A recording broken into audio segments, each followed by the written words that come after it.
Remainder theorem, जिसको हम शेषफल प्रमेय कहते हैं।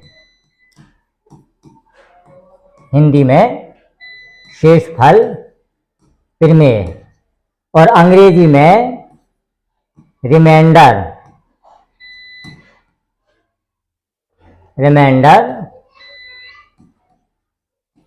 थ्योरम कहते हैं, और शॉर्ट में इसको कहते हैं RT, रिमाइंडर थ्योरम। तो इसका जो नियम है, जैसे 2 का भाग यदि हम 7 में दें तो द्वितीय 6, एक रिमाइंडर बचा हमारा। और यदि हम 3 का भाग 13 में दें या 14 में दें, 3 चौकी 12, 2 बचा कि नहीं बचा। इसका मतलब ये है कि जो ये एक संख्या बची है ये हमारी 2 से छोटी है, और जो ये 2 बची है ये हमारी 3 से छोटी है। तो शेषफल का सिर्फ और सिर्फ इतना कॉन्सेप्ट है कि जिसका जो भी रिमाइंडर हमको प्राप्त होगा वो भाग देने वाली संख्या से छोटा होगा, भाग देने वाली संख्या से छोटा होता है। अब जैसे मान लो 2 से यदि हम भाग दे रहे हैं किसी संख्या में, तो इसके रिमाइंडर कौन कौन से हो सकते हैं, या तो 0 होगा या 1 होगा, इसके अलावा नहीं होगा कोई। और यदि हम 3 से भाग दे रहे हैं किसी संख्या में, तो उसका रिमाइंडर कितना होगा, 0 होगा, 1 होगा, 2 होगा, इसके अलावा नहीं हो सकता है कोई। तो इसका मतलब ये है कि हम जिस संख्या से भाग दे रहे हैं रिमाइंडर हमें उतने ही प्राप्त होते हैं, हो सकते हैं। 2 से हमने भाग दिया तो रिमाइंडर 0, 1, मतलब 2 रिमाइंडर प्राप्त हो सकते हैं हमको, उससे ज़्यादा नहीं। 3 से यदि हम भाग दे रहे हैं तो 0, 1, 2, केवल 3 रिमाइंडर हमें प्राप्त हो सकते हैं, उसके अलावा नहीं हो सकता है। अब रिमाइंडर हमारे 2 प्रकार के होते हैं, एक तो पॉजिटिव और एक नेगेटिव। और रिमाइंडर कभी भी नेगेटिव नहीं हो सकता है, और जब नेगेटिव रिमाइंडर प्राप्त होता है तो भाजक जिस संख्या से हम भाग देते हैं उसको उसमें जोड़ देते हैं, तो हमारा पॉजिटिव रिमाइंडर हमारा प्राप्त हो जाएगा। इन सब कॉन्सेप्ट को हम सवालों में समझेंगे, बाकी इसका सिर्फ और सिर्फ हम रेयर कंडीशन में यूज करेंगे, जहां बहुत अधिक लंबी संख्या प्राप्त हो रही हो वहां इसका यूज करेंगे, बाकी नहीं करेंगे। इस सवाल को देखो, ये है 16 का सीधा सीधा भाग जाता है इसमें। अब इसमें देखते हैं कि जो भी मैथमेटिकल ऑपरेशन प्रश्न में हो रही हो, जैसे यहाँ योगफल दिया है, तो जो भी मैथमेटिकल ऑपरेशन प्रश्न में हो रही हो वही हम रिमाइंडर में अप्लाई कर देते हैं उसको। अब यदि इसको जोड़ेंगे और उसके बाद 16 का भाग देंगे तब भी रिमाइंडर हमारा वही आएगा। इसीलिए प्रत्येक का रिमाइंडर अलग अलग निकाल करके उसको उसमें से जोड़ देते हैं, आंसर आ जाएगा हमारा। अब इसमें देखें 16 दूनी 32, इसमें 6 रिमाइंडर प्राप्त हुआ हमें, और 16 का 71 में 16 1 16 3 48, 16 चौके 64, 16 पंचे 80, कितना कम है, माइनस का 9 कम है 80 में, यहां माइनस का रिमाइंडर यूज करेंगे। ठीक है, 80 है, 80 में कितना कम है, ये माइनस का 9, तो यहां माइनस का 9 कर दिया। 16 पंचे 80, यहां प्लस का 5 आ गया, यहां प्लस का हो गया, 6 5 11, 11 में से 9 गई, कितना बचा, 2, तो रिमाइंडर हमारा 2 आ जाएगा, यही इसका आंसर हो जाएगा। कितना आ जाएगा, रिमाइंडर 2 आ जाएगा हमारा। जो भी मैथमेटिकल ऑपरेशन प्रश्न में हो रही हो वही हम उसकी रिमाइंडर के साथ करते हैं। यहां प्लस का चिन्ह का प्रयोग हुआ है, तो 16 का 38 में भाग दें, 16 दूनी 32, 6 बचा। 16 का 71 में भाग दें तो 16 पंचे 80, 80 से 71 कितना कम है, 9, तो माइनस का 9 का प्रयोग कर दिया। और 16 पंचे 80 प्लस का 5, अब 6 और 5 जुड़ जाएंगे, 11 हो गया, 11 में से 9 गया तो 2 बचा, और प्लस का बचा, इसीलिए रिमाइंडर हमारा 2 आ जाएगा, 2 के अलावा कुछ नहीं आएगा। अब यहां पे देखते हैं इस प्रश्न में 20 को लिख सकते हैं हम 4 गुणा 5, तो हमारा इसमें डिविजिबिलिटी 4 का रूल भी लगेगा और 5 का भी लगेगा। 4 का डिविजिबिलिटी चेक करना है कठिन, 5 का है कि सीधा यदि अंक और इसमें प्लस की ऑपरेशन हो रही है, योगफल हो रहा है, 5 का डिविजिबिलिटी कहता है कि उसके लास्ट में 0 या 5 होना चाहिए। तो यदि 0 है तो 0 से एक्स्ट्रा और 5 से कम कुछ भी है वही हमारा रिमाइंडर हो जाएगा। इसमें यदि 0 में 1 जोड़े तो इसका रिमाइंडर आ जाएगा 1 हमारे पास। इसका भी आ जाएगा कितना 1, इसका भी कितना आ जाएगा 1, इसका 1, इसका 1। ठीक है, अब इन सब को जोड़ दो आपस में, कितना प्राप्त हुआ हमें 5। अब 5 में हम 5 का भाग नहीं देंगे, 5 में हम 20 का भाग देंगे, क्योंकि किससे दे रहे हैं हम 20 से। अब ये 5 20 से छोटी है तो हमारा रिमाइंडर कितना हो जाएगा, रिमाइंडर हमारा 5। यही हमारा आंसर हो जाएगा। सबसे पहला 10 में हम 6 का भाग देते हैं तो यहां लिखेंगे हम रिमाइंडर कितना प्राप्त होता है। यहां 10 में जब 6 का भाग दिया तो रिमाइंडर आ जाएगा हमारे पास 4। कितना आ जाएगा 4। उसके बाद एक बार और 10 में भाग दिया, हम 10 का भाग दिया हमने, तो अब इसका 10 का गुणा 10 में नहीं होगा, हम 10 का भाग 10 का गुणा इस 4 में करेंगे, क्योंकि जो मैथमेटिकल ऑपरेशन हो रही हो वो हम उसके शेषफल के साथ करते हैं। 10 का 10 में नहीं करेंगे हम, जो ये 10 लिखा है इसका हम गुणा करेंगे 4 में शेषफल में। तो 10 चौके 40, 6 का भाग गया, 6 6 36, कितना बचा 4। उसके बाद फिर हम 10 लगा दें इसमें, तो 10 चौके 40 फिर 4, मतलब जितने भी 4 हम गुणा करते जाएं, जितने भी 10 की पावर आती जाए, 6 का जब भी 10 में भाग जाएगा शेषफल हमारा 4 ही बचेगा। शेषफल हमारा कितना बचेगा 4। तो यदि हमने 6 का भाग इसमें दिया तो यहां पे 4 आ गया, यहां पे 4 आ गया और यहां पे 4 आ गया, यहां पे भी 4 आ गया और यहां पे भी 4 आ गया। 1 2 3 4 5, मतलब 4 गुणे 5 कितना बचा हमारे पास 20। अब 20 में देंगे हम 6 का भाग तो कितना हो गया 6 दूनी में 6 त्रिक 18। शेषफल हमारा, शेषफल जो आएगा वो कितना आएगा, शेषफल हमारा 2 आ जाएगा। शेषफल कितना आ जाएगा 2 आ जाएगा। 10 की कितनी भी पावर हो 6 का भाग जाएगा, रिमाइंडर सिर्फ और सिर्फ 4 बचेगा। यहां पे सब में 4 4 रिमाइंडर है, चारों 5 को जोड़ दिया 20 आया, 20 में 6 का भाग दिया, 6 त्रिक 18, 2 शेषफल बचे, वही हमारा आंसर है।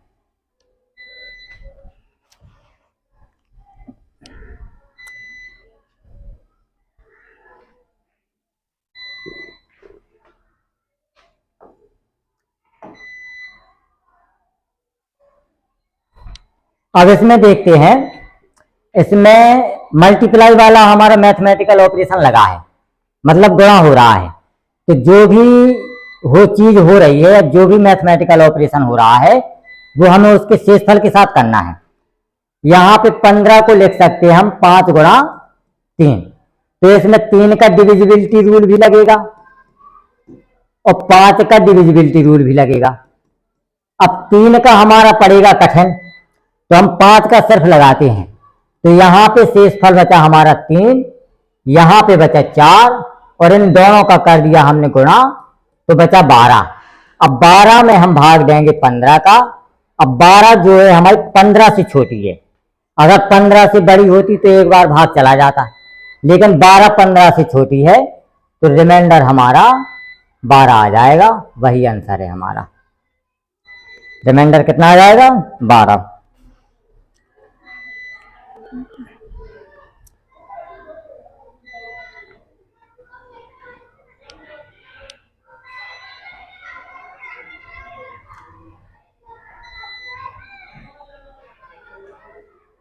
इस क्वेश्चन में इसको हम लिख सकते हैं 1710 प्लस की 9। इसको लिख सकते हैं 1710 प्लस की 11। इसको लिख सकते हैं 1710 प्लस के 13। इसको लिख सकते हैं 1710 प्लस के 15 और इसको लिख सकते हैं 1710 प्लस के 17। इसमें 18 का हम दे रहे हैं भाग। अब 18 को हम लिख सकते हैं 2 गुणा 9। 18 को कितना लिख सकते हैं 2 गुणा 9। तो जो भी संख्या हमारी प्राप्त होती है इसमें 2 का डिविजिबिलिटी भी लगेगा और 9 का डिविजिबिलिटी रूल भी लगेगा। तो 2 का डिविजिबिलिटी कहता है कि लास्ट में 0 2 4 6 8 होना चाहिए। तो इन सब में 0 0 आ रहा पहली वाली संख्या में। और 9 का डिविजिबिलिटी कहता है कि उनके अंकों का योग 9 से कटना चाहिए। तो यहां देखो 7 2 9 7 2 9 7 2 9 7 2 9 7 2 9। तो ये वाली संख्या तो हमारी 18 से हो गई कंप्लीटली डिविजिबल। हो गई कि नहीं हो गई। अब शेषफल की बारी आई तो यहां से इसका शेषफल निकलता है 9, यहां से निकलता है 11 और गुणा में है सब। तो यहां से निकलता है 13 15 और 17। इसमें हमें देना है 18 का भाग। किसमें देना है 18 का भाग। अब इसमें देखते हैं जब इसमें हम 18 का भाग देंगे तो यहां पे 9 आएगा। 11 में भाग देंगे तो ये माइनस का 7 आएगा क्योंकि 7 कम है 18 से। 13 में भाग देंगे तो ये माइनस का 5 है क्योंकि 5 कम है 18 से। 15 में भाग देंगे तो माइनस का 3 आएगा। तो 17 में भाग देंगे तो माइनस का 1 आएगा। ये हो गया 18 हमारा। अब ये माइनस और माइनस हो गए प्लस, ये माइनस और माइनस हो गए प्लस। अब यहां पे देखना ये है कि यदि हम 9 और 3 का गुणा करें तो 27 हो गए। 27 में 18 का भाग देंगे तो 9 आएगा कि नहीं आएगा, 9 आएगा। तो और फिर गुणा। अब अगर हम 7 पना 35 कर दें तो 18 दूनी 36, 36 से 35 है हमारा 1 कम। तो शेषफल हमारा माइनस का 9 प्राप्त हुआ, लेकिन माइनस में रिमाइंडर होता नहीं है कभी। तो इसे हम 18 जोड़ देंगे तो शेषफल आ जाएगा हमारा 9। यही हमारा इसका आंसर हो जाएगा। शेषफल कितना आ जाएगा 9। यही हमारा आंसर हो जाएगा। अब इसमें देखना है हमें कि 7 की पावर 7 में हमारा 4 से भाग हो रहा। अब ये जो 7 दिया गया है ये हमारी 4 से ज्यादा है। कैसी है 4 से ज्यादा है। तो सबसे पहले ये देखते हैं कि 4 का भाग 7 में देने पर रिमाइंडर कितना आता है। तो हम बताएंगे कि रिमाइंडर आता है 3। अब आ जाएगा क्वेश्चन 3 की पावर 7 में यदि हम 4 का भाग दें तब रिमाइंडर कितना आएगा। अब इसको देखते हैं हम। यदि हम 3 का भाग 3 में 7 का भाग देते हैं तब रिमाइंडर हमारे पास आता है 3। अब एक 3 का और गुणा कर दें तो 3 3 का 9। अब इस 3 3 का 9 या इसमें गुणा कर दो, बात बराबर है। और गुणा हमें वहां करना है जहां रिमाइंडर हमको आसानी से मिले। यदि रिमाइंडर यहां गुणा करने से आसानी से मिल रहा तो हम गुणा इनका करेंगे, और यदि यहां पे गुणा करने पर आसानी से मिल रहा तो हम गुणा यहां पे करेंगे। आंसर हमारा बराबर आएगा। अब 3 3 का 9 तो 7 का भाग देंगे तो रिमाइंडर आ जाएगा 2। अब यहाँ पे 3। अब देखो इन तीनों का गुणा करेंगे तो पड़ जाएगा कठिन। अब इस 3 का करेंगे 2 में तो 3 मिली 6। 7 का भाग जब हम 6 में देंगे तो कितना आ जाएगा 6 आ जाएगा। उसके बाद फिर 3 कर दिया हमने तो 6 3 18 4 7 का भाग 18 में देंगे तो 7 दूनी 14 बचा हमारे पास 4। इसके बाद फिर 3 कर दिया हमने तो 4 तिया 12 5 बचा कि नहीं बचा। फिर 3 का कर दिया हमने तो 5 15 7 दूनी 14 1 बचा। अब इतने के बाद हमारी संख्या दोहरानी स्टार्ट हो जाएगी। यदि हम फिर 3 का गुणा करते हैं, 3 एकम 3, तो रिमाइंडर हमारा 3 आएगा। तो मतलब इसकी हमें जो साइक्लिसिटी प्राप्त हुई वो 6 हुई। कितनी हुई? 6 हुई, क्योंकि 6 अंक के बाद अंक हमारे दोहराने स्टार्ट हो जाते हैं। तो इसमें हम यदि 6 का भाग देंगे तो यहाँ बचेगा शेष फल में 1, तो 3 की घात 1/4 लिख देंगे, रिमाइंडर आ जाएगा हमारे पास कितना? 3। वही हमारा आंसर हो जाएगा। इसका रिमाइंडर कितना आ जाएगा? 3। यही हमारा इसका आंसर हो जाएगा।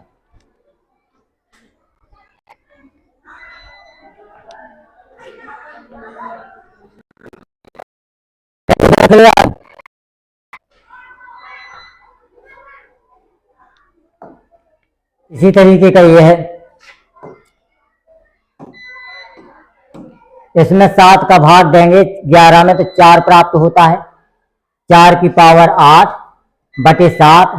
अब इसका चेक करते हैं, 4 में 7 का भाग दिया, रिमाइंडर कितना आ गया हमारे पास? 4। उसके बाद दोबारा 4 का गुणा कर दिया, 4 चौके 16, रिमाइंडर आ गया 2। 4 का गुणा कर दिया, 4 दूनी 8, रिमाइंडर आ गया हमारे पास 1। उसके बाद फिर 4 का गुणा करेंगे तो संख्या दोहरा जाएगी। तो यहाँ पे हमें इसमें जो भाग देना है वो 3 का देना है, तो 3 का भाग 8 में देंगे, 3 का भाग देंगे 8 में, 3 दूनी 6, 2 बचा कि नहीं बचा? तो इस 2 को लिख देंगे हम 4 का स्क्वायर बटे 7, और स्क्वायर 2 है यहाँ पे, 2 में कौन सा रिमाइंडर बच रहा हमारा? 2। यही हमारा आंसर हो जाएगा। रिमाइंडर 2 है हमारा, क्योंकि यहाँ जब 4 का स्क्वायर करेंगे तब हमें 2 रिमाइंडर प्राप्त होता है। इसमें भी देखते हैं, 5 का जब भाग 123 में करेंगे तो रिमाइंडर हमारे पास 3, 3 की पावर 121, 321, इसमें हम देंगे 5 का भाग, तब रिमाइंडर कितना आएगा? तो यहाँ पे देखते हैं, जब 3 का भाग देते हैं हम तो रिमाइंडर हमारे पास कितना कितना आता है? 3 का भाग 3 में 5 का देंगे तो रिमाइंडर आएगा 3।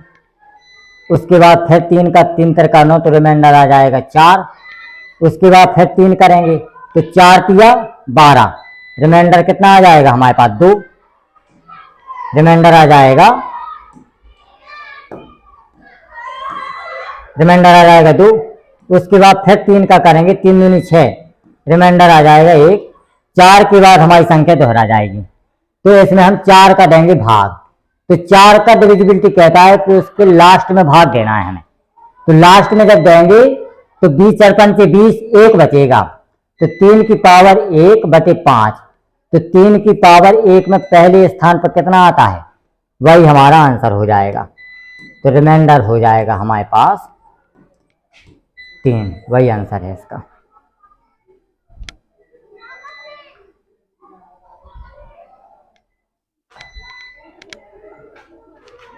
इसको देखें, यहां पे लिखा है 32 की पावर 32 और 32 की पावर 32।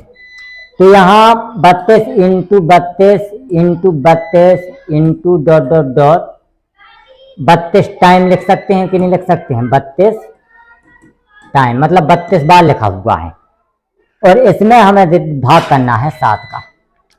अब ये देखना है, हाँ 7 का भाग करना है।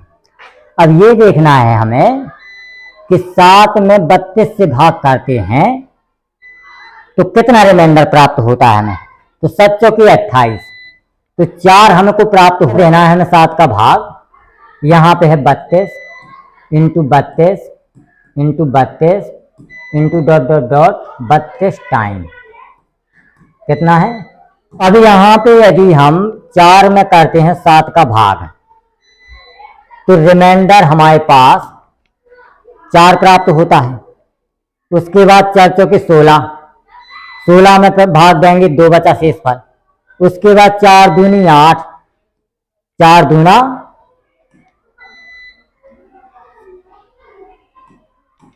उसके बाद 4 दूनी 8, शेष फल आता है हमारा 1। इसका मतलब ये है कि 3 के बाद हमारा अंक दोहराना स्टार्ट हो जाएगा। तो 3 की इस घात में 3 से डिवाइड कर देंगे हम। तो यहाँ पे लिख सकते हैं 4/7 और यहाँ पे लिख सकते हैं 2 × 2 × 2 × 2 और यहाँ पे कितना 32 टाइम, 32 टाइम इतना लिख सकते हैं। जब इसको लिख सकते हैं तो इसको इतना भी लिख सकते हैं कि 4/7 4 × 4 × 4। जब ये 32 है तो इसको 16 टाइम्स लिख सकते हैं हम। कितना लिख सकते हैं 16 टाइम्स। अच्छा, अब इसमें देखें कि 4 के बाद हमारा अंक दोहराना स्टार्ट होता है। तो जब हम 4 की पावर 1/7 करते हैं और बराबर 4 की घात 4 का गुणा करते जाते हैं, इसमें 4 की घात 16/7 और 4 की घात 32/7, तो उसका मान 4 प्राप्त होता है हमें। हर चौथी सीरीज में वो बदलता जाता है। अगर हम 4 का स्क्वायर करें /7 तो हमारा 2 और फिर 4 दूनी 8/7, 4 की घात 32/7 और 4 की घात 64, नहीं 4 का इसमें कर दो, 4 दूनी 8, 4 की बात 128/7। इसका रिमाइंडर हमारे पास 2 प्राप्त होता है। अब यहाँ पे 4 की घात 4 16 टाइम्स लिखा है हमारा। कितना लिखा है 16 टाइम्स। तो 4 की घात 16/7 कितना आएगा हमारे पास, रिमाइंडर आ जाएगा हमारे पास 4, रिमाइंडर 4 आ जाएगा। यहां फैक्टोरियल वाला देखना है। जैसे फैक्टोरियल लिखा है तो फैक्टोरियल 1 को लिख सकते हैं हम सिर्फ 1, फैक्टोरियल 2 को लिख सकते हैं 2 × 1 मतलब 2, फैक्टोरियल 3 को लिख सकते हैं 3, 2 और 1 मतलब 6, और फैक्टोरियल 4 को लिख सकते हैं 4 × 3 × 2 × 1 मतलब कितना 4 की बार दूनी 24। फैक्टोरियल 5 को लिख सकते हैं 5, 4, 3, 2 और 1 इतना लिख सकते हैं, कुछ भी आए। तो ये हमारा लिखा है। यदि इसको हम देखें तो ये है 3 की पावर फैक्टोरियल 67। फैक्टोरियल 4 के बाद कोई भी संख्या आती है वो हमारी 4 की गुणांक में प्राप्त होती है हमको, क्योंकि उसमें 4 अवश्य शामिल होगा। उसमें कितना होगा 4 अवश्य शामिल होगा। तो ये जो 3 लिखा है हमारा, ये 3 की घात 4n टाइप का बन जाएगा। n की बात कुछ भी हो, लेकिन उसमें 4 जरूर शामिल होगा। और इसमें देना है हमें 80 का भाग। तो इसको लिख सकते हैं हम 3 की घात 4 की पावर n अपॉन 80 लिख सकते हैं। तो 3 की पावर 4 कितना हो गया 81 की पावर n अपॉन 80। अब जब 80 का भाग 81 में जाएगा तो शेषफल 1 बचेगा। 1 की पावर n अपॉन 80 और 1 की कोई भी पावर हो, रिमाइंडर हमारा 1 ही आएगा। ये हमारा बी आंसर हो जाएगा। ये देखना है कि ये जो 39 है वो 40 से कितना कम है। तो बता देंगे कि -1 कम है। इसकी पावर फैक्टोरियल 93 अपॉन 40। हमने देखा पिछले वाले उसमें कि यदि इसका करें हम मान निकालें तो इसका मान 120 प्राप्त होता है। तो फैक्टोरियल 4 या फैक्टोरियल मतलब फैक्टोरियल 2 के बाद कोई भी संख्या हमें फैक्टोरियल में प्राप्त हो वो इवन अंक ही कहलाएगी। कौन सी कहलाएगी? इवन अंक। तो इसका मतलब है कि ये फैक्टोरियल 93 फैक्टोरियल 2 से बाद वाली संख्या है। तो ये हमारी निश्चित तौर पर इवन होगी। कौन सी होगी? ये जो नंबर होगा ये इवन होगा। और माइनस का चिन्ह यदि इवन की पावर है तो प्लस का होता है 40। तो रिमाइंडर कितना आ जाएगा हमारे पास, रिमाइंडर आ जाएगा 1। यही इसका आंसर हो जाएगा। ये हमारा पता है हमें कि ये 4n के उसमें होता है, n कुछ भी हो तो इसको हम 8n भी तो लिख सकते हैं, 8n लिख देंगे तो 2 की पावर 8 की पावर n डिवाइड बाई 255, ये होता है 256। 256 बटे 255 इसकी पावर n है। इसमें जब भाग देंगे, यहाँ पे इसमें जब भाग देंगे तो 1 की पावर n अपॉन 255, तो रिमाइंडर कितना आ जाएगा हमारे पास, रिमाइंडर आ जाएगा 1। यही इसका आंसर हो जाएगा।